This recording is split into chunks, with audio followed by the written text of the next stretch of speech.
Hello. Hello, hello. Hello, everybody. How's everyone doing today? It's really stormy. It's like windy, super, super windy where I live.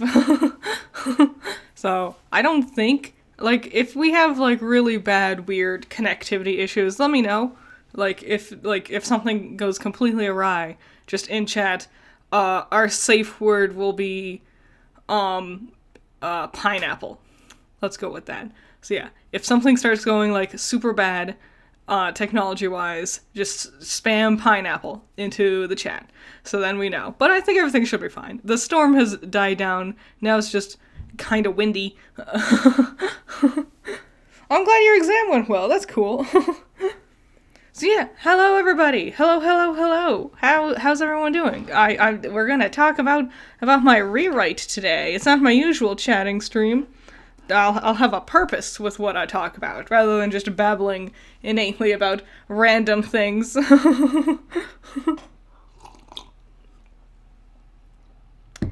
Alrighty. I saw someone ask if I would do a new video re-ranking the openings. Probably not. If I was to do a new video re-ranking everything, I would wait until the rest of the seasons have come out, so then I can just do all of them in one fell swoop. I've seen the Volume 9 opening, and it's really bad. I think it is really ugly. I think their faces look terrible. I think color-wise, they don't know what they're doing. Like Blake can't, they cannot decide if Blake is gonna be, dark grayish or purple, and they wish-wash between the two, and it doesn't look good. So, so yeah, it would be real low on my list. I think it's pretty bad. The song is fine. Casey's a little mumbly-bumbly, so I can't understand all of her words, but, you know, I've come to expect that with Ruby these days. So yeah, I'm gonna talk about my Volume 9 rewrite. The pre-write, which was a word I didn't think existed until after I released the video. So it technically should be called a pre-write, but whatever. Hello everyone, just come on in. I just wanted to, because, fun fact, originally what I was going to do was at the end of the pre-write video, I was going to have a very long section detailing basically everything I want to talk about in this stream, and talk about, certain key themes that I thought was cool, things that, why I made certain decisions, etc., etc. And then I was like, you know what, I shouldn't bog down this video trying to explain things that they should be able to catch up on. You as the audience should be able to figure it out on your own. You're all smart. So, you know, I was like, you know what, I just won't do that. The video was already super long, and then I was like, well, I guess I'll make it another video. And then I was sitting there thinking about it, and I'm like, well, what if people have questions that they want answered? And I'm like, well, then I could just stream it, and then people could ask me their questions right then and there. So, I'm gonna go into full spoilers with the pre-write, so if you haven't seen it, check it out. But yeah, so we're gonna dive right in to some of my thought processes about how I wanted to do things. And from what I've seen from the original, the show proper, I think my version's better, personally. Thank you, Adam, man. How you doing? I'm doing good. It's a little cold, but I kinda like it when it gets cold. It doesn't get cold often, but it means I get to wear one of my favorite sweaters. I don't get a chance to wear sweaters very often, so I'm doing really good. Thank you, Anton. Thank you so much. Howdy, everyone. Gonna be listening in the background, but I got work, so front-loading my super chat. Oh, Anton, have fun with work. Have fun. I hope it's not a bad day for you working. Wanted to say again that I love the pre-write, and I'm excited to know if you will do another one. I would love to do another one, because I had ideas with how I left it off, at the end of the story. But, yeah, the thing I'm hung up on is how would I word it? Do I say my volume 10, or continuing my pre-write? How do I not confuse it with the inevitable next volume 10 from the real show, and people, if they don't know about my pre-write, I would have to I would figure it out. But yeah, I would love to keep going. I like stories. I like being a storyteller. On the way to the chiropractor. Woof. Woof. Well, if there's any more questions you all have, you can have fun. I don't know. I've never been to a chiropractor, but it sounds like not fun for me. If you have any questions and you don't get to them in this chat, you can either leave them in the comment section of the VOD, which will be up after I'm finished streaming, or you can leave your questions on the video itself. Like the original Prewrite video, which I've been answering some questions. One thing people have been asking the most is about Tatiana, the character. So, the Summer Maiden that I came up with. That was one thing I wanted to make sure. I didn't want to come up with too many original characters, unless it was, like, absolutely necessary. Because I didn't want it to come across, I didn't want it to feel like, oh, this is Critter's OC little OC story about her OCs and how cool they are. Thank you, Wild Pilot. Loved the rewrite. Would the Relic of Destruction have a spirit? So that was something, alright. I wouldn't give the Destruction or Choice relics spirits, because I don't know how a spirit could work with those relics.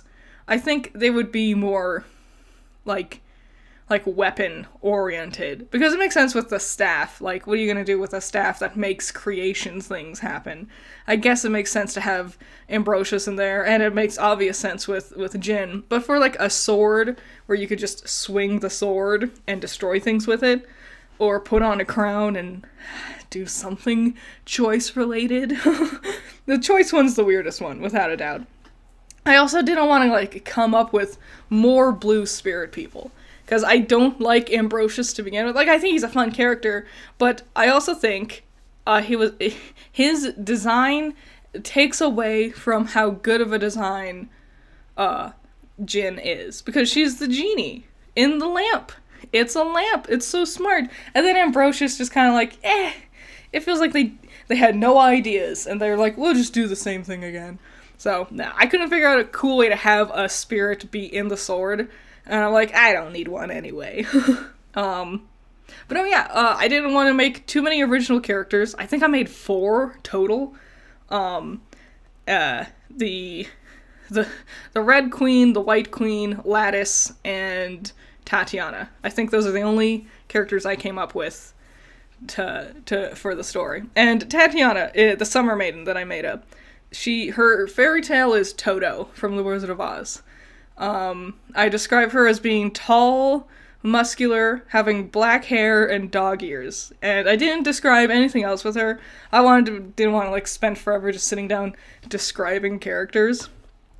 And, the amazing Nep asked and made this fan art, and it is shocking. It is scary how this is almost literally exactly what I was picturing. Like, even though I didn't describe everything else with Tatiana, this is exactly what I was picturing. Almost to a T, you know? And I was so impressed, and it's so cool, and I love it so much. So yeah, this is basically what I was picturing with Tatiana. And Nep, a fantastic artist. I don't think I put a link in the description to this tweet. I will afterwards, once the stream's over. I'll link to this tweet, because this is so cool, and I'm like, it's perfect. This is literally perfect. Yeah. Nev also drew Lattice as well.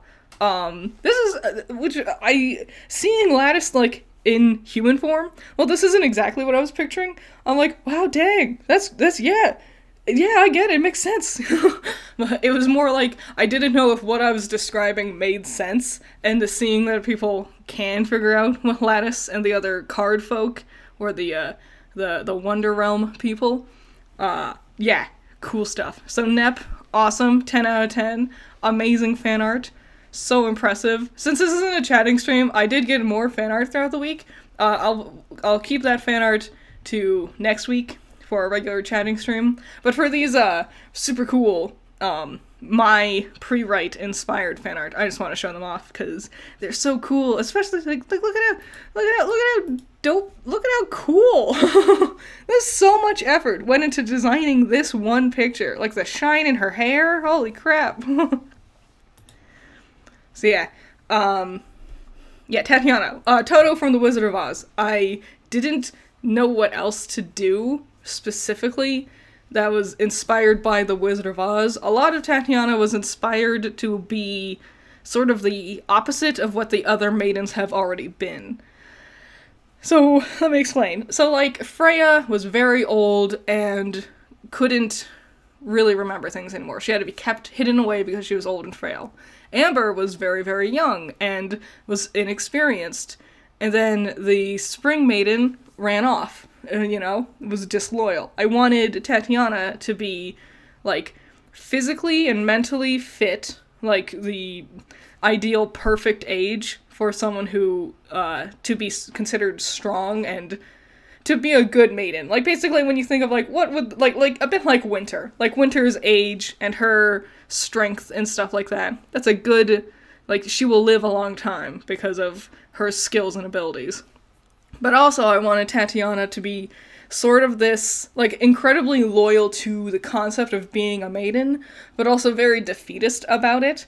Like, have this mentality that, like, if things go awry, they always will. Inevitably, they will go awry. Things will go bad. She will die sooner rather than later. So, that's why she has this, like, kind of, like, she takes it all in stride and she's not surprised by things anymore. So that was fun. I liked Tatiana. Of all the characters I came up with, Tatiana was my favorite. You're not too late. We've only been going for 13 minutes. I haven't done too much. A couple of other things that I thought was really clever of me. My favorite thing, this is such a small detail, but I was stupidly proud of myself, was the beaches that I have the girls wake up on in the beginning. So, alright, in the first episode, each girl wakes up on a different beach, and I had the thought of, I want Ruby to be alone, because this is, like, her grappling with the concept of defeat. Like, this is her big moment. Something that seems like the show is going to do as well, which is going to be fun. But yeah, I wanted her to be completely alone and then have the rest of Team Ruby have something. And so I had Blake wake up next to Crescent Rose, because if she didn't have Gamble Shroud, Weiss had it when Weiss fell. And so Blake wouldn't have her weapon on her, so she would need something to defend herself with. So I went with Crescent Rose. And then I decided it'd be fun to get Jean and Weiss to interact with each other again, because they both know what happened at the very end there. And also, it would be cool to, like, call back to their early volume personalities with each other, where he, like, was a bit of a flirt and she was dismissive. It'd be neat to, like reflect on that now, years later, how they're just, like, close friends and they care about each other. Thank you, Wild Pilot. Thank you so much. Random question. Is Crescent Rose still bolt action, or did you go with semi-automatic in Volume 8? I don't... I have no idea. I'll be honest, I don't know guns very well. I think it's semi-automatic nowadays, because I don't think she ever does that, like, reloading big arm, like, clunk clunk type deal anymore. I think that was actually only ever done in Volume 1. I don't think she ever did it throughout the rest of the volumes. But she barely used it as a gun, also. She usually just has a scythe and doesn't fight, ever. And yeah, then I wanted Yang to find Penny's body, because, Nep, you're here! I showed off your dope fan art! I showed off, this is perfect. This is exactly how I pictured Tatiana. Like, even though I didn't describe her, this is exactly how I pictured her. I'm amazed. It's like you peered into my soul to see exactly what I was picturing. I'll link to your fan art, in the, description of this VOD. I don't think I did so already. I will after the stream. Thank you so much. It's awesome. But yeah, and then I wanted Yang to wake up next to Penny's body, because then because it was interesting. The thing I realized is that it's really interesting that the girls didn't know what all happened after they fell. And Yang fell first, and so she would have no idea about any of it. Like, how any of it would have played out. And so, of course, she would assume Cinder was the one who killed Penny. And that would be, like, fuel for her, for the first half of the volume, until eventually she did find out the truth, just like the rest of the girls. Especially if Yang found Ruby and Blake first, before Weiss and Jean, and then they would also think it was Cinder. Do I like aliens or zombies? Neither. I think they're both boring. But the other, it was a real minor thing with my story, but there was a couple of concepts with the beaches that they woke up on. First, Nep's question, what inspired the Wonderland people? I wanted them to feel, just like how I wanted the lost creatures to feel almost like Grimm and almost like animals, but not quite. I wanted the Wonderland people to also feel almost human, but also not quite. And I was thinking about it, and I was like, if I can play with the card theme more, like the card soldiers from the movie and the book and whatever, because that's also, it was so easy to figure out because playing cards already are black and white with accents of red and yellow, and I'm like, perfect. It already has themes that tie into Team Ruby's color palettes to kind of make this feel aesthetically like it matches, but if I do it in a way where they're bit abstract, kind of, then it will play around with the idea of them being human, but not human, you know? I also would have played around with their, like, proportions a lot. Like, in my mind, Rosalind and Whitney were really, really tall. Like, huge. Like humongous. And Lattice was tiny, itty-bitty, barely up to, like, Ruby's knee, you know? And so, if I played around with more concepts like that, but that would have been, like, such a visual thing. So, that's what my main idea was, going into it. I just wanted to do Wonderland, but not, like, on the nose. Like, something recognizable. That's why everyone has, like, a diamond or a heart. I also, like, Lattice has an A on her. Like, something that looks like an A design, because I'm like, she's the ace. She's the ace card, and then also the A implies Alice from Alice in Wonderland. I didn't want to just name her Alice, so I went with, her name is Lattice Calloway. And I went with that because Lattice is a pretty name, like lattice work, and also I thought of, like, the lattice design on her dress. And then Calloway, because I wanted to feel kind of similar to the name Lewis Carroll, who is the author of Alice in Wonderland. Too excited, I need to drink more water. So yeah, that was another weird thing I liked doing was, it was something that made them feel human but not quite, was in the Wonder Realm they refer to you by your full name. Like, it's not just Ruby, it's Ruby Rose, Lattice Calloway, Yang Xiaolong. It would be their whole name. They would say the whole thing every time. And it's not weird, it's not wrong, it's just different, to kind of, like, more, to better hammer home that this world is just kind of different, you know? Thank you so much, Messiah Complex, you're so kind. You're all so nice. You're all too dang nice. I liked how a good amount of characters realize their failures, but it doesn't beat the audience over the head with it. Also, this got me to start my Ruby fan comic I've had stuck in my head for years. Hooray! Yay! Hooray! It was fun writing it. Like, I never really wrote fanfiction, but I would think about Ruby fanfiction a lot.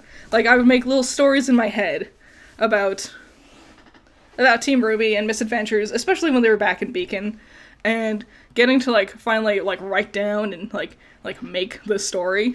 I was like, yes. Is it all those, like those years in high school? I'm, like, remembering, Ruby didn't come out when I was in high school. It came out right when I was done with high school. Or college years. like thinking about what these characters would do and how I would describe them and characterize them. It was fun. It was a lot of fun, and I'm glad you're getting to do it too.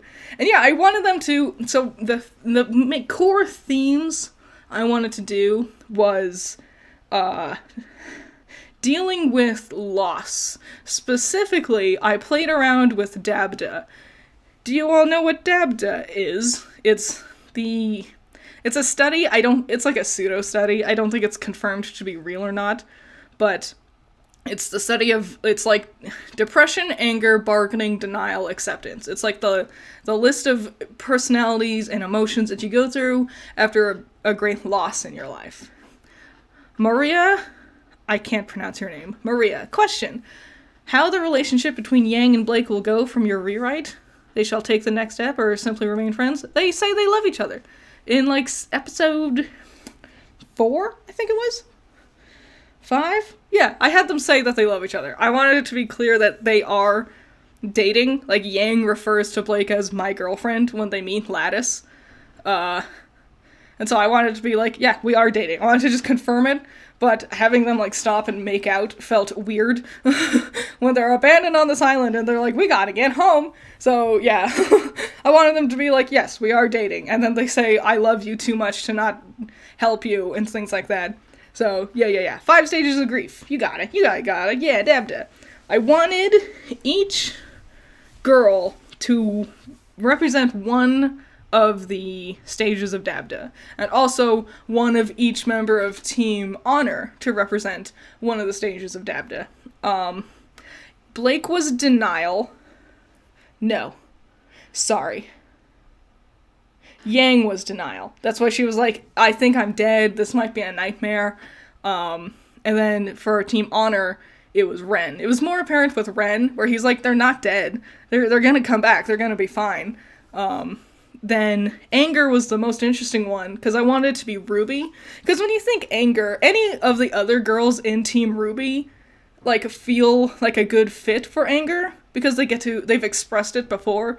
But I thought it'd be really fun if Ruby got to, like, all this frustration, because we hinted at it, right? During Volume 8, there was a time when Ruby was really angry and upset. She was sitting on the stairs with Yang, and I'm like, this could be the beginning of something that branches off into a really cool arc with Ruby, and I wanted to play with that here. And then for Team Honor, I wanted it to be Nora, which was a bit more of the obvious choice, but again, based on how she was acting throughout volumes 7 and 8, having Nora be angry and frustrated and quick-tempered made sense with the progression of her character. I need more water. I'm too excited. I get excited and then I just don't breathe. Bargaining was Blake.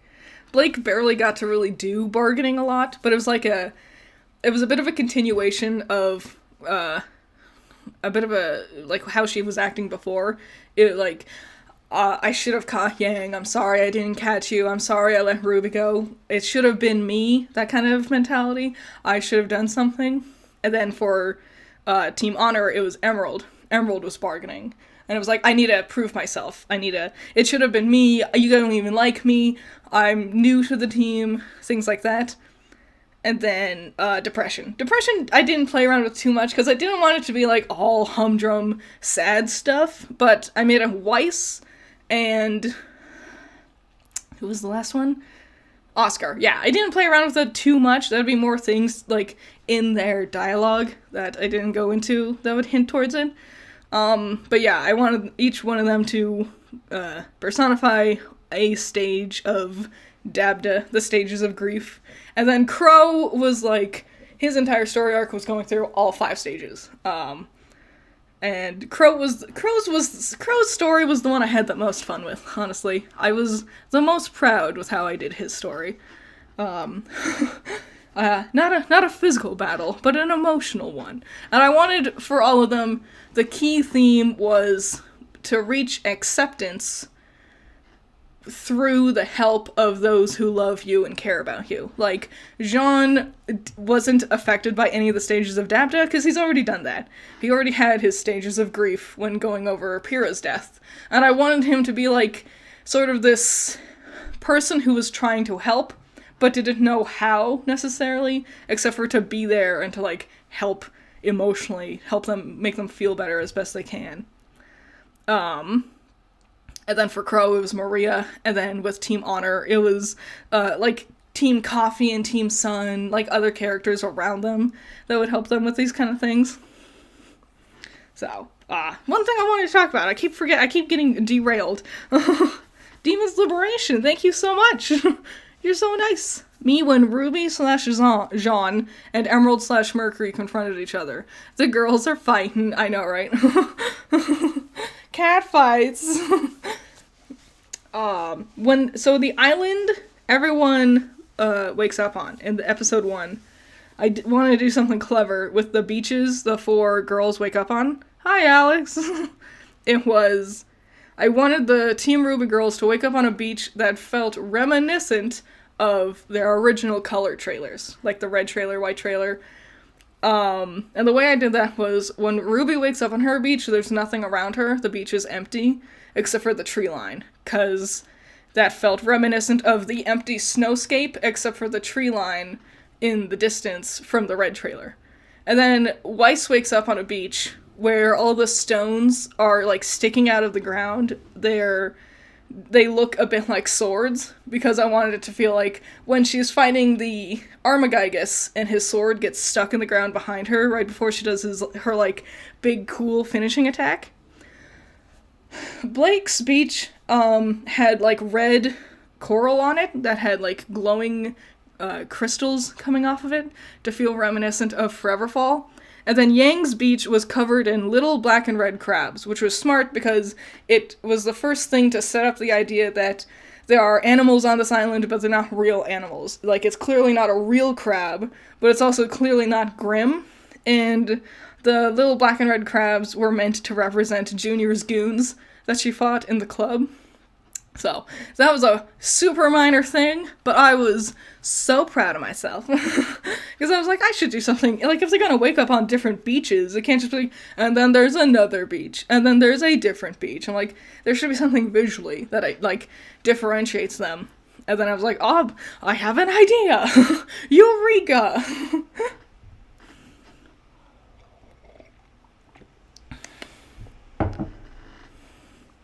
How long did I spend on the pre-write? 3 or 4 weeks? About 3 to 4 weeks. It was when we first saw the official Volume 9 trailer was when I really started, like, kicking it into gear. So yeah, about a week to figure out the story structure, about another week to write it all, and then another week to make the video. So yeah, about 3 to 4 weeks. Approximately. So I thought about having a Cheshire Cat, and then I decided not to, because I was thinking, and I thought about Dee and Dudley. Do you remember them from Volume 6, the beginning of Volume 6? They're the hunters who are on the train with them, and I'm like, Dee and Dudley, their fairy tales are Tweedledee and Tweedledum from Alice in Wonderland, and I'm like, I feel like there's room to explore a Cheshire Cat character. And I didn't want to, because they have such interesting concepts as the Cheshire Cat. And I'm like, I feel like you could do more interesting things if that was a character, like, in Remnant, like a hunter, a huntress, or something. So, I thought about it. I thought about making it a lost creature, but then I was like, nah, too cool. It's too cool. I want to keep that one open-ended for, like, future uses and stuff. Yes, okay. I don't know how to pronounce your name. Zeed? Zexeed. Question. Was there a particular reason why there was versions of Jin and Ambrosius in Wonderland? Yes. So, I wanted the idea to be that the Wonder Realm, like this island they're on, was, in essence, where magic was coming from. Like, does that make sense? Like, the portal they fall into at the end in the Yggdrasil tree, I wanted it to basically imply that magic came from this place. Whether this was, like, another world disconnected from Remnant, or something made by happenstance when the gods were making magic and whatever, I wanted to leave it open-ended. I didn't want there to be clear answers, but I wanted to imply that this was where magic came from. That's why whenever they use their semblances, the environment glows to imply that it's reacting to the magic of their semblances. And to, like, further hammer it home, I wanted to, because Jin and Ambrosius are purely magical entities, and so I wanted to imply that there was a piece of them that was ripped from this place.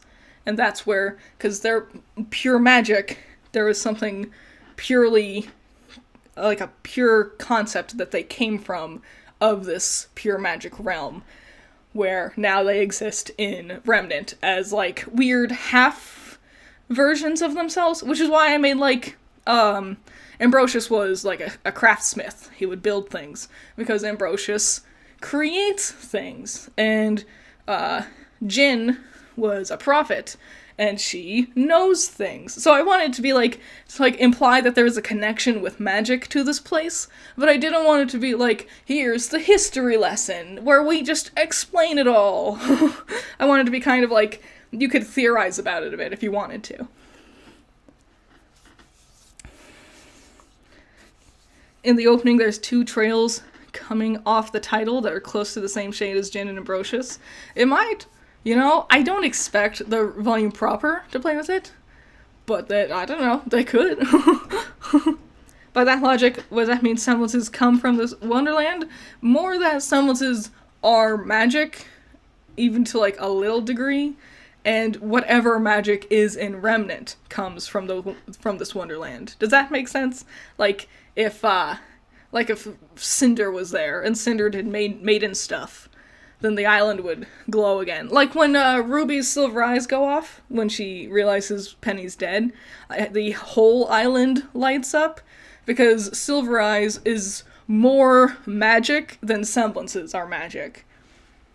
Does that make sense? See, this is why I didn't want it to be like a history lesson where I just, like, explain it to you in the volume, because 1, none of them would be able to figure that out. 2, if they did figure it out, it'd be a huge stretch. And 3, even I didn't fully figure it out as I was writing it. Because I thought about it. I was like, what do I want to do with this island? And I was like, if it's Wonderland, there should be parts that are left ambiguous. Because that's kind of the fun of reading Alice in Wonderland, is it's very much up to interpretation, so how you interpret it. But so if I had, like, hard, definitive rules about how Wonderland worked, that kind of takes away a key aspect of Alice in Wonderland. So, yeah, theorize away.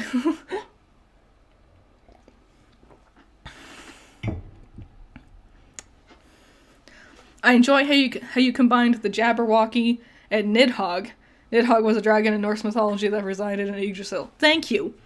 Thank you. I was like, I should make the tree Yggdrasil. That was like, it was such an easy answer that just came to me, and I was like, brilliant. So simple, but so easy. If Jin and Ambrosius have counterparts in Wonderland, does that mean the spirits of the other relics would have counterparts as well? Yes. And if I had insight as to if there were spirits like that, then they would have been background characters, like, in the village as well, that maybe we got some attention with. But since I didn't know and I didn't want to presume, I kept it open-ended. I just focused on the characters that we did know about. Oh, one thing you all were not happy about was that I killed off Neo at the end. Sorry. I thought about it, and I was really like, Neo was one of the ones I struggled with the most, not gonna lie.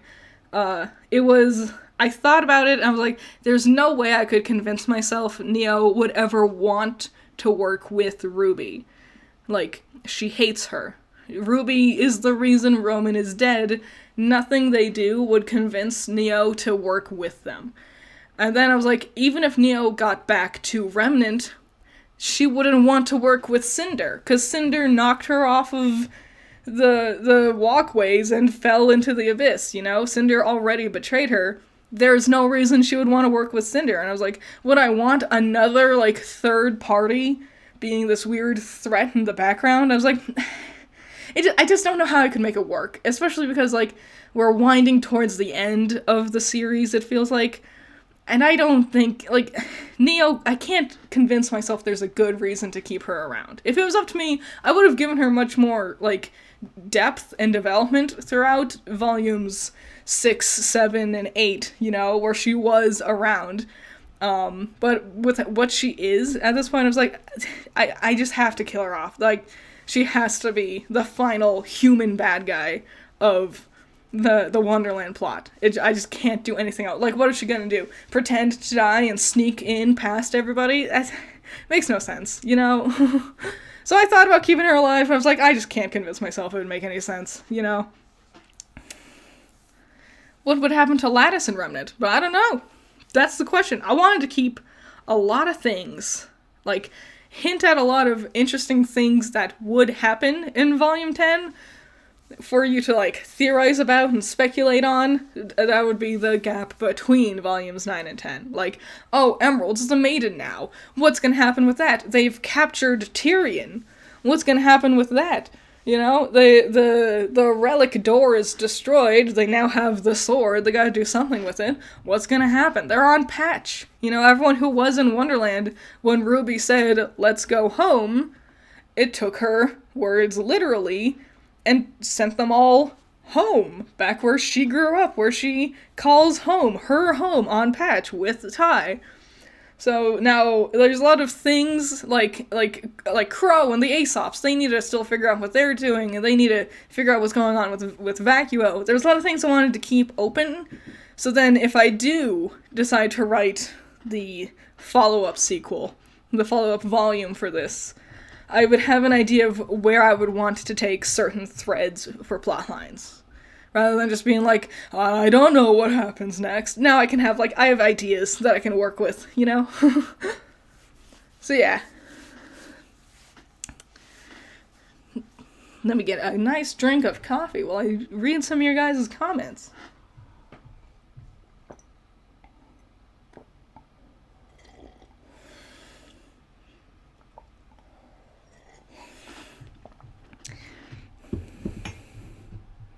Every time Tyrion spoke or did anything, it felt like you were having a lot of fun writing him. I love Tyrion. He's one of my favorites. I think they like, tend to do too much, like, Joker crazy, you know? Like, Dark Knight Rises, it's the Joker type of crazy. But I think Tyrion's fun to work with. He's a neat, because he is calculated. He's smart. He thinks about things. And so it was fun, like, playing with him, being, like, the boss, basically, of Mercury. And Mercury being like, I guess I have to listen to him. He's crazy. What's he gonna do? If I don't listen to him, he's just gonna stab me, right? If the interior of the Vacuo Vault realm is autumn, what do you think the interior of the vault looks like? Veil Vault. Well, because I was thinking about it. So, like, the Winter Maiden in Atlas, that vault was like a flower field. And I'm like, that's spring. And then the Spring Vault in Haven was desert, and I'm like, that's summer. So I'm like, clearly they seem to represent the season that comes after them for some reason. So I'm like, if this is the Summer Maiden, it would be fall, and since the Fall Maiden is for Vale, it would be like a wintry forest. Basically the Red trailer.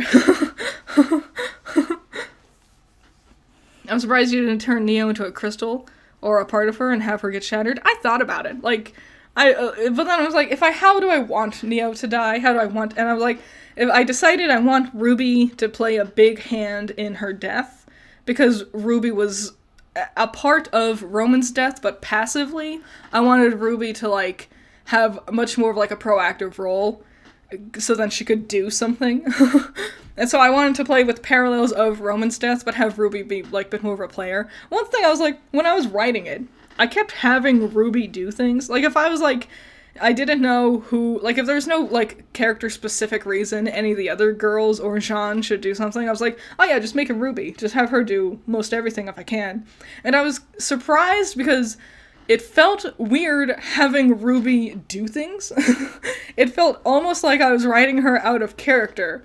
But I was like, no, she's the hero. She's our main character. She should be doing these things. And then I was also amazed at how easy it was. It's so easy to just write Ruby doing any of these cool, interesting things, rather than Weiss or Jean or Yang or any of the other 500,000 characters. I was just like, yeah, just Ruby Rose. She can do it. She's the one. She's right there. Just waiting to do something. Tatiana's story was simple, but I feel like it was well handled. Thank you. I knew, like, right away I wanted her to die. And at first I was like, who should I make the Summer Maiden? Because I wanted Tatiana to die to bring it back to, like, our characters that we do know about.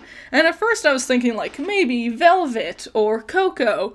And I was like, nah, I should keep it with one of our main characters. And they think all of Team Ruby is dead, so it can't be any of them. So I was like, so it has to be either Nora or Emerald. And as I was writing them, I was like, Tatiana wouldn't agree with Nora, because Nora's so, like, go out there, get it done. Very, very similar to Winter. In my mind, if Winter died, she might give it to Nora, because they have a similar mindset as each other. Tatiana was so, like, protective, defensive. Tatiana didn't want to go out there and play hero and be in the middle of everybody, killing off Grimm and whatever. Tatiana would try to still keep it hidden and secret, and it's the scene early on, I think it's episode 4, where Tatiana's like, I would have to decide one of you girls to be my predecessor. And Nora and Coco and Velvet and Ilya, they all start talking about how, oh, they could totally be the Summer Maiden. They would do a great job. And Emerald is the only one who doesn't. And Tatiana would definitely notice that and think the person who does not want this power would be the most protective of it. Wouldn't underestimate the strength of it, you know? And so basically at that point she already knew she was going to give it to Emerald if anything happened. Do I think any of Team Ruby will ever get a maiden power? I really hope so. I think it would just be more interesting than anything else. like have him, like, be a key element to the story. I recall bringing it up in the video, but Mercury was there when Tyrion said Salem would destroy the world. So why did he assume the whole new world order thing? Also, Team Indigo was there to call. I didn't remember Indigo. They were gone from my memory. I think their designs are fine, but I 100% completely forgot those women existed. So that was my B. I think, so the thing is, like, Mercury thinks Tyrion is crazy. He thinks Tyrion is crazy, and he's weird, and, like, he's a serial killer. He's obsessed with death and torture. He hurts himself, you know? He cuts his own face on Emerald's blades. Of course, he would think death would be his heaven, his final goal with Salem. And so, to Mercury, he would think Tyrion is crazy and doesn't know what he's talking about. And he would assume Salem just lied to him. But clearly Salem wouldn't lie to Mercury. No way, he wouldn't think about that. So, or maybe Mercury's more just lying to himself. Like, Salem doesn't care about Tyrion, but she would care about me, right? Because he has daddy issues, and he wants to trust someone, like a parent. Nah. Mercury was a lot of fun to write for. I didn't expect to like, because I've never really been big into Mercury as a character, but getting to write him in this weird, like, vulnerable state where he doesn't have power, but he thinks he does. He's been promised a lot of things, but he doesn't have anything. All of his friends are gone. You know, he's just following this guy that he doesn't even like. It made him a lot more interesting than I expected. Just drinking. If I ever get quiet, I'm just drinking my tea and my coffee. Actually, would have been cool if, like, what if God of Light created the Relic Guardians to have looks like Ozma's first. Oh, would be cool. Oh well. That's the thing with Ruby. There's so much things to go, oh, in hindsight, that would have been neat. Honestly, a fun detail I like about Ruby is the gods' dragon designs. Yes, I do like that. Yes, exactly what you're saying, Liz. Liz is a poltergeist. I like that. I did think that was very clever of Rooster Teeth. Winter dies and gives her powers to Weiss. Yep. Raven dies and gives it to Yang. Yeah. Summer, maybe Blake. maybe Ruby gets it from Cinder. Yeah. Like, it's an easy theory to come up with. But I don't know. I don't think all 4 members of Team Ruby needs to have maiden powers. I think Weiss would be interesting. Summer, maybe. Not Summer. Yang. Lol, he has daddy issues. I know, right? You could say that about a lot of the characters in Ruby. As a Mercury fan, it was wonderful to see him get so much attention. Thanks. I was glad I was able to make him, like, interesting. His confrontation with Emerald at the end, I was like, yes. I'm having fun with it. I'm having fun with this. Well, thank you, Wild Pilot. You're giving too much. You're giving me too much. You're too kind.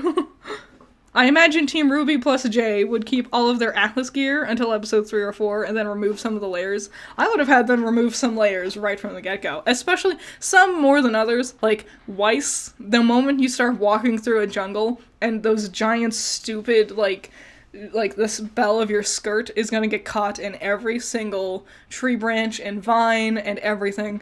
I think Weiss and her jacket is so poofy and she would get hot. I think she would ditch it immediately. I think Jean would probably, like, tie his jacket around his waist, you know? Or at least, like, roll up the sleeves. Blake also, I think, would ditch her coat right away. Yang and Ruby. Yeah, Ruby might be the last one, because her layers look pretty thin to begin with. But yeah, 100%. They would, like, ditch the warm layers on this beautiful tropical island. There was something I want to say. Oh yeah, while I was writing the episodes, there was one thing that I wanted to keep in mind, and it was, I want something to happen in each episode. Something action-related. A fight of some sort. You know, I think there's only one where there is no battle whatsoever. I think it's episode 6, which is fine, because it's like the halfway point.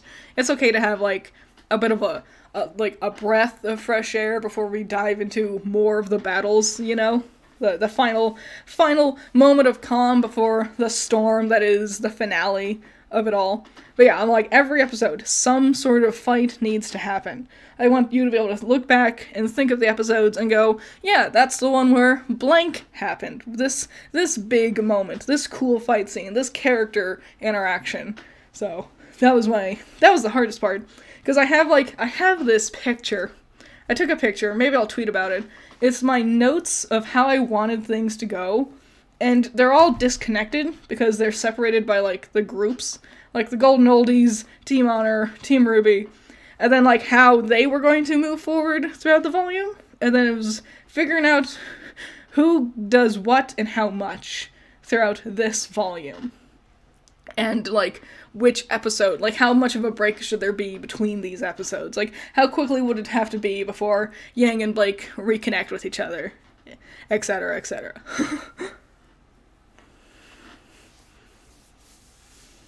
That Mercury and Emerald confrontation felt so right. I could feel you consistently teasing a full-blown fight that you knew we wanted, but didn't go for it, instead going for a less predictable route. Thank you! I'm glad you're back from the chiropractor, Zero. Hooray! Fix your neck. Woohoo! Yeah, I wanted, because I thought about it, and I was like, I actually don't want Emerald and Mercury to fight each other. I think they would be ready to, but then I was like, Emerald has subterfuge. She could use her semblance to get out of this moment. And she knows she can't waste time with Mercury because she knows how strong Mercury is, and he knows how strong Emerald is. It would be an endless battle that would just waste both of their time, and she has to go and help Ren. Because that's something she knows how strong Tyrion can be, and how deadly he is with his poison. She needs to back up Ren as best she can. And so I wanted this to be like the beginning of Emerald chipping away at Mercury's armor, basically. Saying enough to get him to begin to doubt, to really understand, but not actually have to fight each other until she has her backup, until she's with the rest of Team Honor, then she will come and fight off. It wouldn't be a one-on-one. That one-on-one might happen sometime later, but not here, because they don't want to fight each other. They know they would both, like, they know each other too well, basically.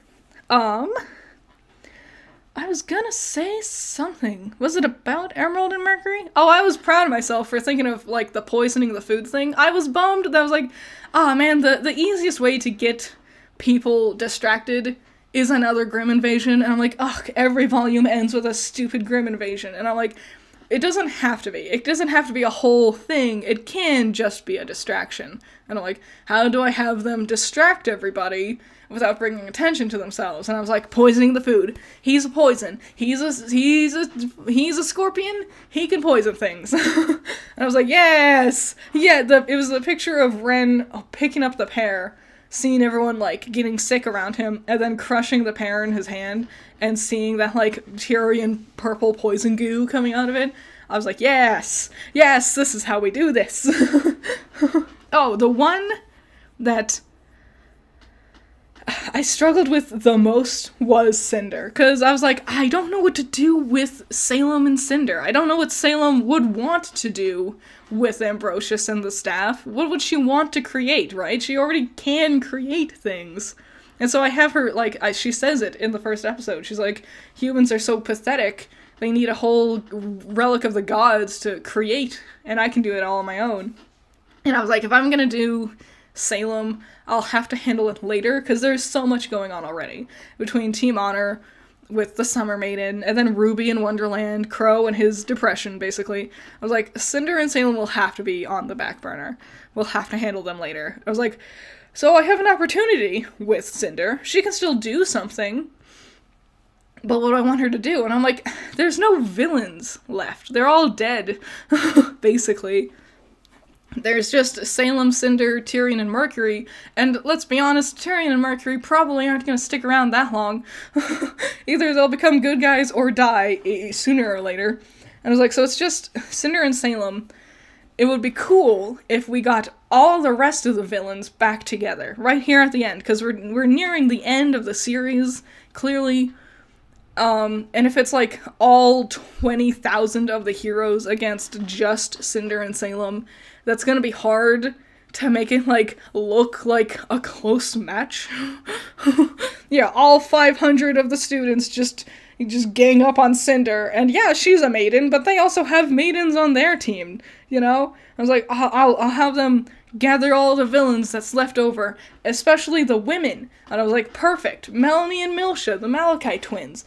This would be a cool way to set up in the show that Miss Malachite is, like, their aunt or something. They talk about it in one of the books. I'm like, we can set that up canonically in the show, and we can bring back the Malachites, who I thought were very cool characters. I love their designs. A great way to bring them back so they feel, like, relevant. And then I was like, what else is there? And then I was looking, I'm like, no one. There is no one left. There are no other characters. All the villains, all the rest of the villains are dead or good guys. It's like, oh, there's the White Fang. They're all gone. Oh, who else is there? Oh, there's, like, Cordo. Oh, she's a good guy. So yeah, it just became the Malachite twins, which I thought was still fun to play with. So yeah, Cinder has her crew of gals now, which I think is fun. I always thought it was a Carmine. That's something. Thank you, Wing Adept. Carmine is in the books.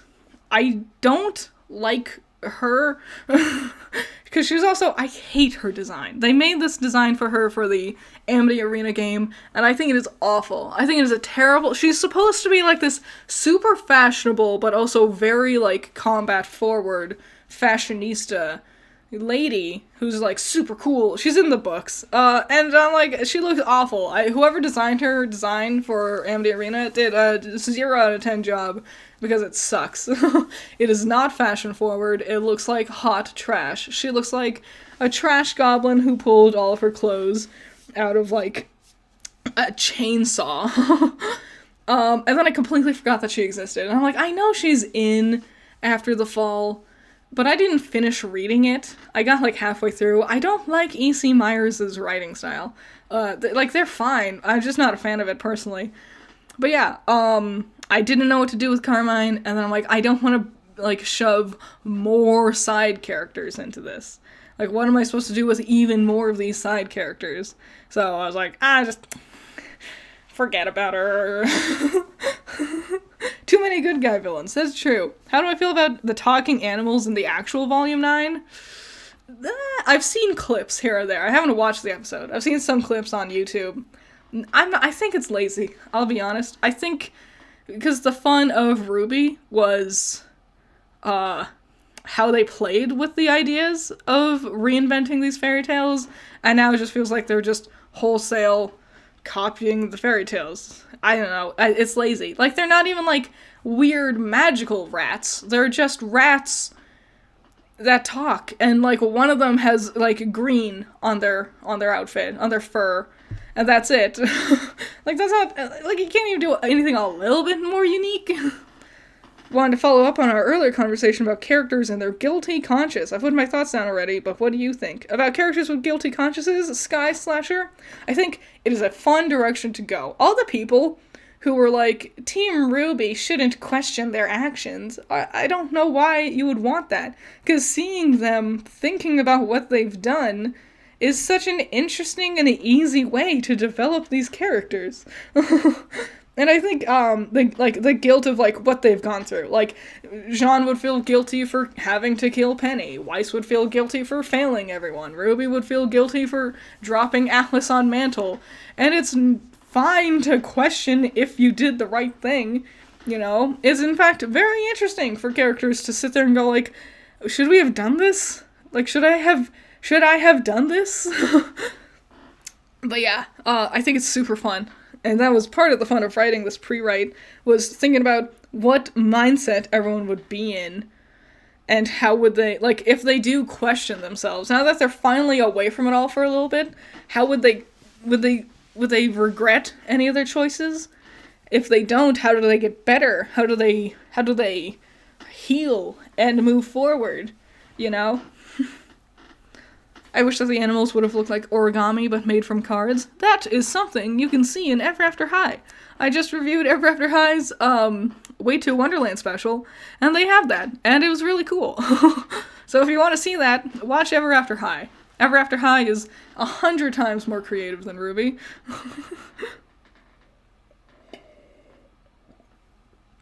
I think the dumbest thing with the proper episode of Volume 9 is Blake being like, I think we're in a fairy tale. It's like, how did you come to this decision? How did you decide that? That is so stupid. Even if this was, like, actual magic stuff, there's no reason to believe you're in a fairy tale, because you don't go into fairy tales. Fairy tales are made based off of legends of real events that happened, or old folklore and stories inspired to tell a moral lesson to children and other people.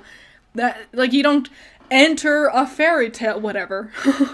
Something I noticed with the new volume is that they don't show anyone who isn't in Wonderland, which is a shame. I'm glad you kept up with everyone, like the Aesops and everyone. Thank you, because I was thinking about that. I was like, I need to show, like, that's part of the interesting thing, is that cliffhanger of Team Honor in the desert with us, like, a sandstorm and Grimm surrounding them, and then Crow and the Aesops being, like, having no idea what's happened. I'm like, I can't just leave that as a cliffhanger, and it helps to fill out some of the emptiness of the rest of the episodes.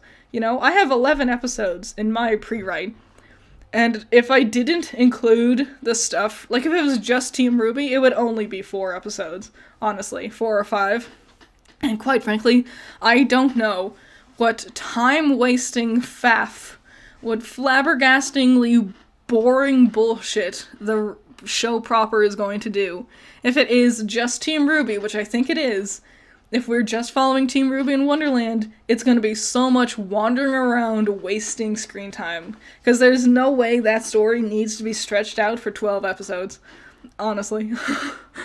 Team RWBY shouldn't question their actions. That's such a strange take. Like, thinking about their actions and the consequences... Thinking about the smallest consequences for actions, which makes actions have weight. Thank you! Yes! Yes! That is true. I like people who say that. It's always like Tumblr goblins or weirdos on Reddit and whatever who was like, no, Team RWBY didn't do anything wrong. They shouldn't question if they did anything wrong. It's like, it's fine if you think that they were 100% in the right, But it's so interesting if they do question it.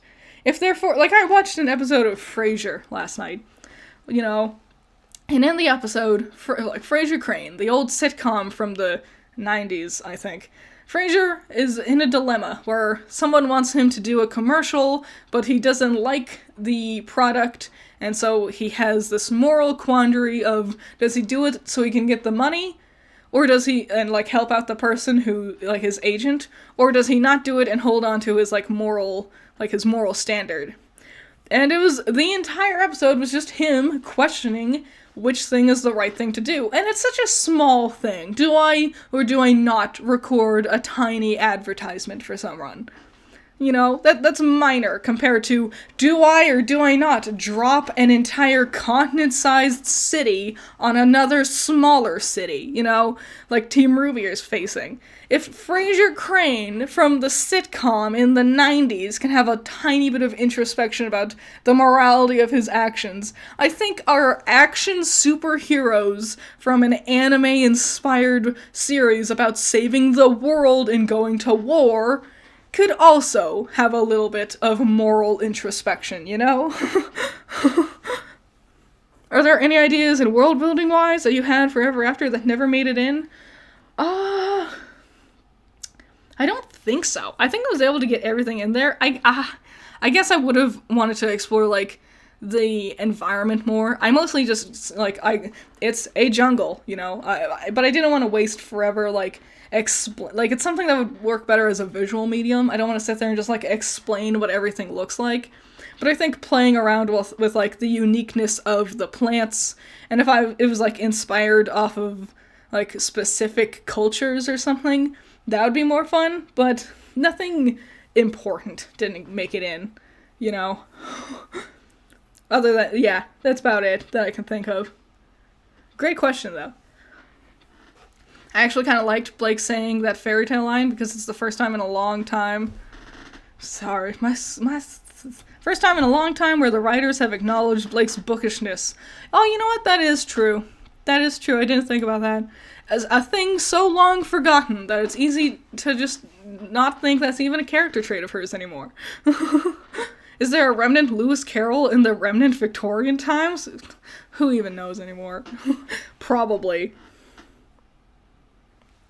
I want to see whatever comes next, only because I want to see the new designs, like if they're going to be good or not. That's true. I'm like, after this volume, they should, if they follow the trend, they should be getting new outfits. That's another thing I hate with the opening for Volume 9. This, like, gimmick of, like, showing their old outfits, like, transitioning into their current ones. It was charming at first, now it's just stupid. Like, you're not doing, like, it implies there's a bit of retrospection or reflection on, like, hindsight things, or how they've gotten here, but no, it's just a gimmick to put in the opening for you to be like, oh, I remember when Weiss looked good, and her outfit wasn't horrifically ugly. I remember back then, that was when the story was actually fun and entertaining. I will lose all hope for Team Ruby if none of them even bring up the idea that they might have been in the wrong in Volume 7/8. I'm worried. I'm 100%. You are correct. To Ballistic Gaming. You are 100% correct, and I'm worried it's gonna be Weiss, Blake, and Yang acting completely normal. Like, they're, like, completely unfazed by the idea of being in a fairy tale. And then Ruby's gonna be this moody, broody grump, but not actually address anything. She'll just be sad and angry and be miserable to be around, but she won't actually, like, say, we did something wrong. And if she does, it'll be like, I think we fucked up. And they'll be like, no, Ruby, get better. And then she's like, oh, okay. And then it'll be like a conversation. That's what I'm so worried they're gonna end up doing. I would not be surprised if that is. Heck, thinking about morality and the consequences could be so interesting if they played with Ruby being a simple soul, so she alone is steadfast on her choices, thus brutes conflict with her team. Yes, that's another thing. Like, simple soul Ruby, who also ran around chopping people's limbs off, whatever. Like, you don't want her to question her actions? What do you think makes someone a pure, simple soul, guys? The other thing is villains. Don't think about the consequences of their actions. The heroes do. Yes. Yes. Yeah, I was rewatching an episode of Madoka Magica recently, and it's the episode where Kyoko is talking to Sayaka about what happened to her family and how they're all dead.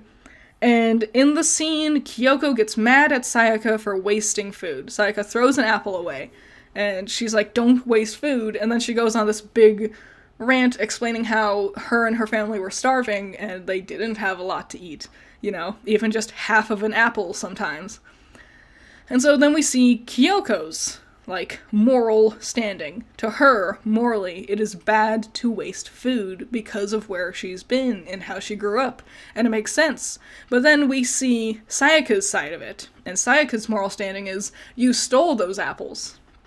I can't eat any because I think you are bad for stealing those apples, and I will not eat stolen food. So it's this very smart, subtle scene. Maybe not subtle, but simple to, understand scene defining the two girls' moral standings with each other. Where they decide is crossing the line. Wasting food, a bad thing to do. Stealing food, a bad thing to do. Neither girl is technically wrong, and seeing just how their different perspective on something as simple as eating an apple is such a simple way to not only define their characters, but also exemplify their actions moving forward. Kyoko's selfish, but she survives. And Sayaka tries very hard to do the right thing, and struggles when she can't, and it isn't comfortable with allowing herself to do something even as simple as stealing food in order to survive. So, the idea is that Team Ruby can't do something like that too. That's what makes them, the critique that all the characters feel like carbon copies of each other in Ruby, is because there's nothing as simple as that. You could say, Yang's angrier, Blake's shyer, Weiss is there, she has lost all personality over the years. Even if something is, which one of them would steal an apple? And which one of them would do it in order to survive, and which one of them wouldn't eat that apple even if they needed to survive, because they were so against the concept of stealing. Something as simple as that. And Team Ruby lacks it. And now, 10 years into the show's runtime, we're finally going to address the idea of Ruby's gonna develop as a character. Look, she's crying in the opening. Oh, maybe she'll question a single one of her actions finally. 10 years, and we're finally starting to touch on characterization for these characters? Okay. It's too little too late for me, I'm somebody who's enjoyed Ruby despite all of its glaring flaws, so me not being excited for Volume 9 really brought the state of Ruby into perspective. That's the thing, I didn't even pirate it, I'm not gonna pay for it, I refuse to support the show, because I don't want to give Rooster Teeth any money, or Crunchyroll. I'll wait for the whole thing to be out, and then I'll get a free membership from Crunchyroll, and then I'll capture all the footage, and then I'll cancel the free membership. But yeah, I was like, I could pirate it if I really wanted to watch the episode, but I don't even care enough to bother pirating it. I saw a few clips, and the clips made me infuriated with how poorly they were handled, and then I was like, I don't even, it's not even worth stealing. That's the thing. The show is so bad, I don't even think it's worth stealing. Wouldn't Blake steal an apple? She got mad at Sun for stealing an apple back in Volume 1, back when they had, a little bit of a character. Cough, cough, homeless Nora stealing bread, cough. Yes, that's another thing. Something as simple as that, To be completely fair, has Goku and Naruto developed that much? Yes, but they're different. They have developed in certain ways. But also their stories are presented where they help those around them. They help those around them develop. No one in Team Ruby is helping anyone else develop. No one is developing in this show. No one grows. No one is helping another character grow. It's all just, they're there, and then suddenly, years later, they'll be like, maybe we'll, that was something, I saw a clip, and it was Blake and Weiss wandering through the forest, and Weiss said Gamble Shroud. She's like, Gamble Shroud has to be around here. And I'm like, that is the first time in the entire history of the show that anyone has ever said Blake's weapon's name. Gamble Shroud. And I'm like, even, like, it took 10 years for just that? Something as simple as that? You could throw that into a conversation so easily. It took 10 years? Really? Why bother naming these fucking weapons at that point, you know? Wasn't the thing that Nora didn't steal the bread, but that was molding, and that and she was that desperate for food that she was gonna eat garbage? You know what? That's probably, yeah, you know what? I think you're right. I think she did get it out of the garbage. Yeah. We should also, like, that backstory. We need more backstory for Nora. How'd she get there? Where'd she come from? What happened to her parents? You know, like, we got a glimpse of Ren's backstory, and so many people are like, yeah, we got Ren and Nora's backstory. I'm like, no, there's a whole, like, chapter of Nora's life that we are missing that led up to that point. How long are we? Yeah, you're right, stereotype. Jean has grown. Jean developed so much. He developed so much that, despite being in literally none of the promotional material for the years leading up to Volume 9, his face is the first face you see in the very beginning of the opening. Jean gets the first billing. Good job, Jean. It's like when Lilith Farron attempted to critique my Volume 9 rewrite, and she was like, Critter says Jean's name first every now and then, and I'm like, okay. Sure. Are you gonna shit yourself when Jean is the first one to appear in the opening more than everyone else? Oh, but now it's like, oh, the last person to show up's the important one. Oh, okay.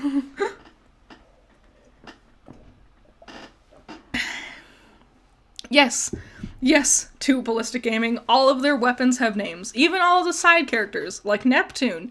Do you remember his weapon? It's like a trident. It's called Try Hard. Do you remember Port? Do you remember his weapon? It's called Blowhard. They don't say these things ever in the show, ever. But they really like coming up with stupid, inane bullshit to put into their, like, numerous lore books that they sell for too high prices and often only go to Japan for some reason. You want to know the name of anyone's, like, weapons or whatnot? Buy their lore books, or just scour through the wiki. Because that's how you write a real show. To quote H-Bomber Guy, RWBY is a show that's really fun to write a wiki about. Was there anything else in my story I wanted to touch on? My rewrite. I started later because I didn't know how long this would take. And I wanted to start late enough where I could walk the dogs beforehand. And the storm was so cruddy that neither of the dogs wanted to go out anyway. So, what's Ren's weapons called? Like Lotus something, Blooming Lotus, something like that. Something like, I don't know. People using their weapons names also gives them more character. Like Ruby is a weapons geek, Weiss is all about her family legacy, etc. Again, it's just like, there's so many little things that you can do to give Ruby more development. Even just small details about these characters. Like something as simple as, remember in Volume 1, when they're all sitting at lunch, and they're all eating something different, and they're all doing something different. Like Weiss is filing her nails, Ruby has like a plate of cookies in front of her, Jean is picking at his dinosaur-shaped chicken nuggets, Nora's telling a story, and Yang is like really into the story, Ren is drinking coffee, and Blake is reading a book, and then Pyrrha's there too. And that's something like, just something as little as like, what are they all doing in this scene? It was interesting. And then, you know, flash forward to Volume 8, where they're all just standing around drinking the same tea the same way. You know, even something as little as what beverage they're drinking and how they want to drink it and what they do in this time, they can't even be bothered with in the show. I don't even think they care about the show anymore, quite frankly. Like, the writers, Rooster Teeth, I don't think they care anymore. I think they want it to be over, but they keep dragging it out because it makes them money.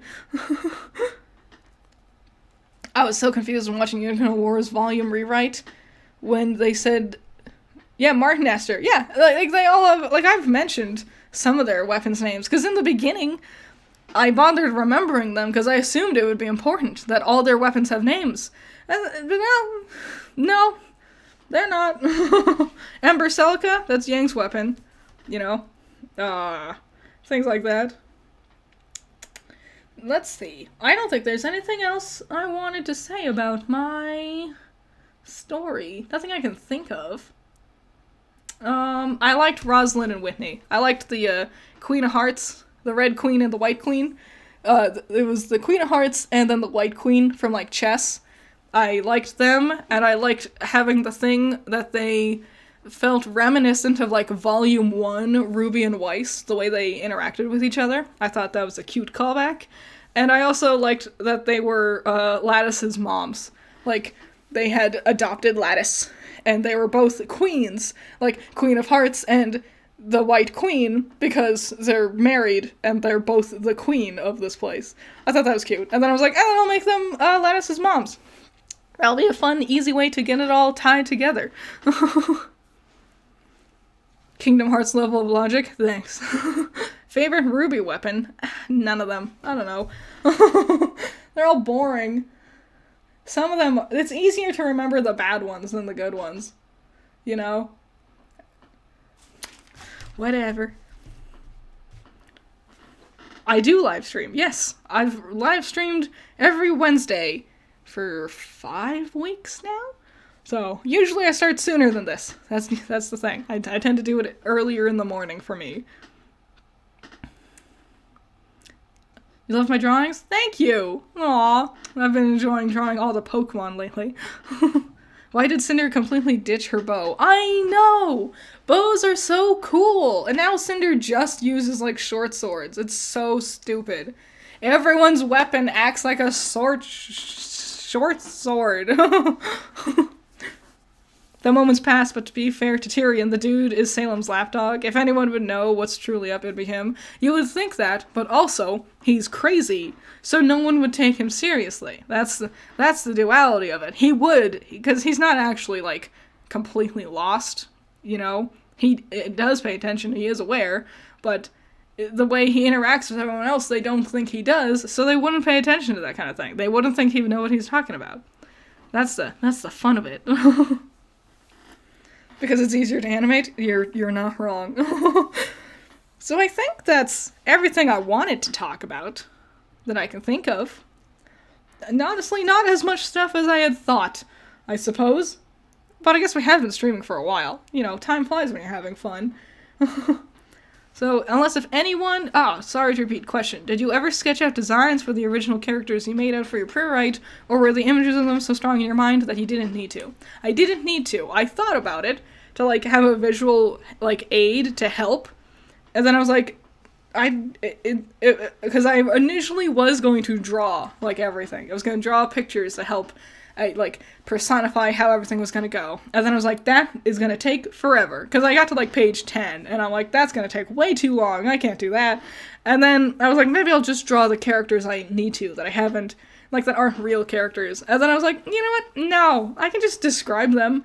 And then if I want to draw them later, when I have more time, because this video was already so long, having to, like, take time away to draw a handful of characters, I was like, I don't think I need to. And then also this way, it lets you all be creative with how you want to design them, you know? So, I thought about it, but I decided against it. That's one thing, like, as a DM, I'm the DM for Dungeons & Dragons with my sisters, and I used to, like, insist on drawing everything. Drawing every single character, every important building, every weapon, every doodad, every single thing. I insisted on drawing it all, and it would take forever. And then I found out you don't have to, because the game is imaginary. I could just describe it real good. I don't need to spend hours and hours and hours drawing every single thing if I don't need to. So I also have translated that into, like, video making. If I don't need to, I won't. You slap myself on the wrist and, like, stop that. You're wasting time. I see. The fact you were able to build such strong images of all the characters in your and our heads without needing to visually design them is impressive. Thank you! I've had a very strong imagination my whole life. I create characters in my head all the time. It's just making sure you describe them in a way that is, like, good enough for other people to comprehend what it is you're thinking. You know, I loved the lack of art. That sounds sarcastic, but I liked making a Tatiana. Thank you. And that was another thing. I was like, I like seeing what other people come up with. Like, if I just describe Rosalind as very large woman with more red in her design than most people, then, like, you are already picturing something based on what I just said. But how long her hair is, what style her hair looks like, what is her outfit, how large is very large, you know, how much red is more red than normal. You're all picturing something slightly different, and that's part of the fun. You gotta just design something based on your own thoughts and creations. I know, Alice and the Twins just waiting for Critter to finish drawing the enemy to start the encounter. I would insist on doing it all beforehand, which also meant, like, there was very little, like, wiggle room with, like, if they wanted to go in a completely different direction, and I hadn't drawn all the 900 things that was in that direction, I'd be like, oh no, what do I do? But now that I don't do that, it's like, oh yeah, you can just go that way. I'll figure it out. There's some designs that look weird compared to the comic ones. Compare Ruby crossover in comics to the movie one, you'll see. Yes. Yeah. Alright, I think that's everything. Is there any last questions that you all had about my Volume 9 pre-write? If you have questions about how I feel like the first episode, I've seen some things, you know, I can't be super specific because I don't necessarily know the context. But if you have any last questions, go for it. I'd love to answer any questions you still have. And if you have questions, like if you're watching the VOD, if you missed the live stream and you're watching the VOD, leave questions in the comments, either on this video or on the original pre-write video, and I'll do my best to answer all your questions however I can. So, if there's any last questions, let me know.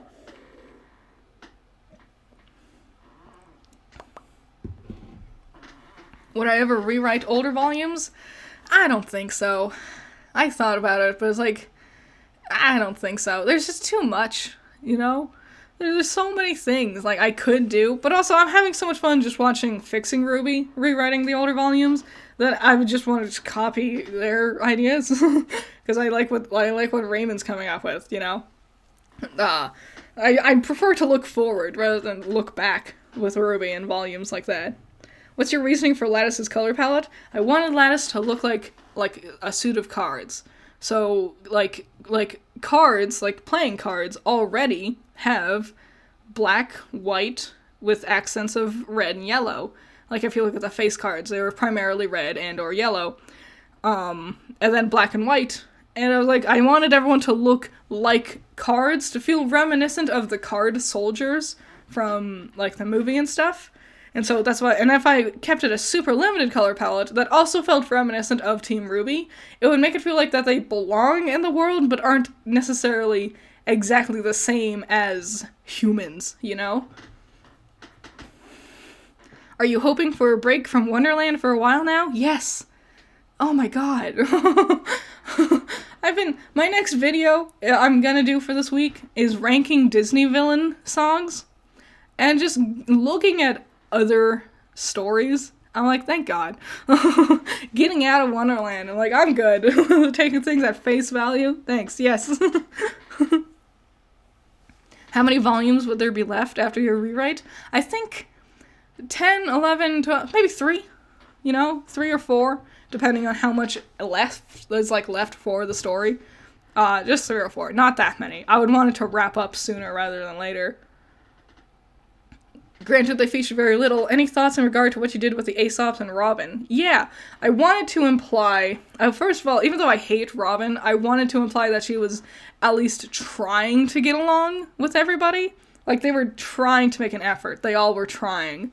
And I wanted Elm to step up as the leader for the Aesops. I don't know why I picked Elm. Probably because she seems the most level-headed of everybody. But I wanted her to try to step up as the leader without having to, like, overtly be like, I'm in charge now. And then I wanted Harriet to be the one to question herself the most. Basically have a mini arc happening in the background about that feels reminiscent to what Ruby's going through, honestly, of why did I do that? I shouldn't have done that. Have I done the wrong thing? I regret my actions. And Harriet's arc has only just started, basically, from where I left off. Like, she's just thinking of what she's done. And Is it wrong? What does she do? Does she want to give up on it all? You know? In the end, she does come back, but at odds with everyone still. And it would be, now that Crow has finished his arc of depression, basically, we can start growing together with the Aesops, and focus on them as a unit rather than Crow individually, who would be too much, you know, in the throes of it all to really bother interacting with the Aesops. He wouldn't really care with what they got going on. Let me just scroll back up to read some of your... Is Lattice based on Alice? Yes, she is. And yeah, Lattice, I didn't realize that people wouldn't know what... it's Lattice.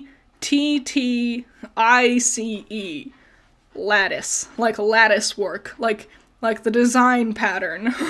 She is based on Alice, that's why she has the A on her. Not only is it the A because she's the ace, she's the ace card. They all have cards stuff on them. But the A would represent Alice, but her name is Lattice Calloway, because I wanted it to feel reminiscent of Lewis Carroll. So, that is Lattice. Yes, she is Alice. And then I did a tricky switcheroo, because she likes following around everyone else. She likes following around Team Ruby and exploring the island. She does fall down the rabbit hole, in a sense, when she follows them into the void and goes back to Remnant with them. You know, rather than Alice tumbling into Wonderland, she's tumbled out of it. That's the spin on it that I did there. You get it? So yeah, I would play more with Lattice moving forward. Is the pre-write a one-off thing, or will you be interested in continuing? I'd be interested in continuing, totally, 100%. I just need to figure out how I would, like, the timing for it. It would probably be between volumes, so as to not get confused with volume 10 proper. Just make it card soldiers. Yes, Logic. The card soldiers from, like, they're in the movie, for example, the old, like, animated movie. I think they're in the Tim Burton one, but I don't like that one. They're, like, painting the roses red because they planted the wrong color. That's a famous scene with them. You can look up, like, Alice in Wonderland card soldiers. Like, you'll be like, oh, yes, I remember. Just reading your comments, making sure I didn't miss anything. Do I have an opening song in mind when writing? I didn't. I didn't really have any songs in my head, much. Except for, like, my normal, like normal songs to listen to, like Florence and the Machine. Listen to a lot of Florence and the Machine. I'm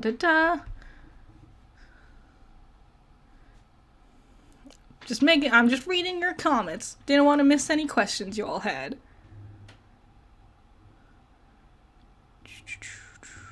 How are you? I'm good, thanks, Ben 10. Elma's the leader because she's the least developed. No, she has some development. That's not true. Thoughts on the Huntsman X Superheroes trailer? I think it looks really bad. I think it looks ugly as hell. I think it's gonna be an entire flop. Oh, thank you so much, Wild Pilot. Since there's a mention of continuing your rewrite, will there be a return of Team Adept in the later series? Ah, you remembered. No, I probably wouldn't do it that way. I mean, maybe. I don't know if I would want to bother with, like, a sequel type story. But maybe somewhere down the line, eventually, I would get back to Team Adept. Lattice kind of reminded you of Penny from early volumes? Interesting. I was not going for that, but that's fun. That's interesting. Critter writes a Ruby opening could be its own video. I don't know music. I'm very bad at writing music. I don't understand music. So.